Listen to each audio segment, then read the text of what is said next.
Okay, so I want to finally take a few minutes to explain what the separation of church and state really means, and where that phrase even occurs in law.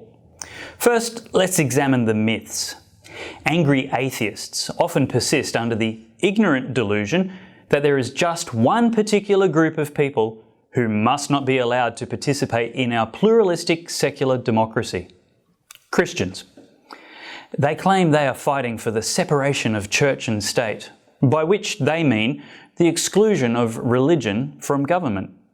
And since there is no official religion in Australia, they must actually mean the exclusion of religious opinions from politics. Can we just take a moment and consider how preposterous it is to ask someone to leave their heart and their beliefs, convictions they've spent time developing, at the door before they comment or vote on public policy?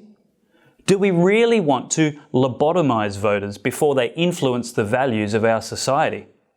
Are we going to be so threatened by some ideas that we actually ban them? Of course, other worldviews are all welcome. Trade unionists, environmentalists, feminists, socialists, and especially zealously dogmatic atheists are all welcome to bring their prejudiced worldviews into discussions shaping public opinion and political policy.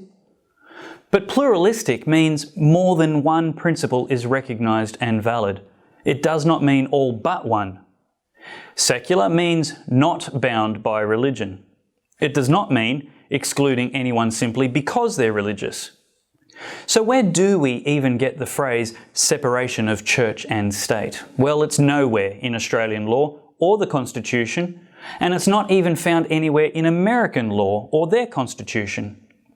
The phrase came from a private letter written by Thomas Jefferson to some Baptists in Danbury, Connecticut, who were worried that the government was going to start another religion, which is one of the problems they'd left behind and didn't want repeated. Jefferson assured them their First Amendment was building a wall of separation between church and state, because the legitimate powers of government reach actions only and not opinions.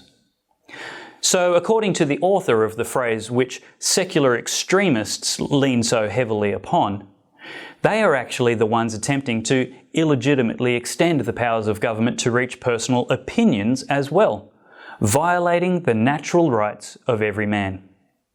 What fascists daring to dictate which ideas are welcome and unwelcome in public debate and institutions? They might as well start burning books that offend their precious sensibilities. In case anyone is still unsure what Jefferson really thought, he wrote again 6 years later that "We have resolved by fair experiment the great and interesting question whether freedom of religion is compatible with order in government and obedience to the laws.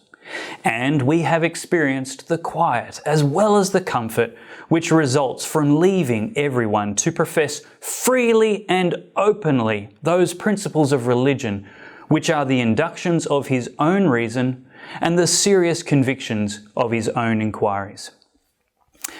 According to section 116 of our Constitution, the Commonwealth can't establish any religion, can't impose any religious observance, can't prohibit the free exercise of any religion, or require any religious test before someone can hold office or employment in the government.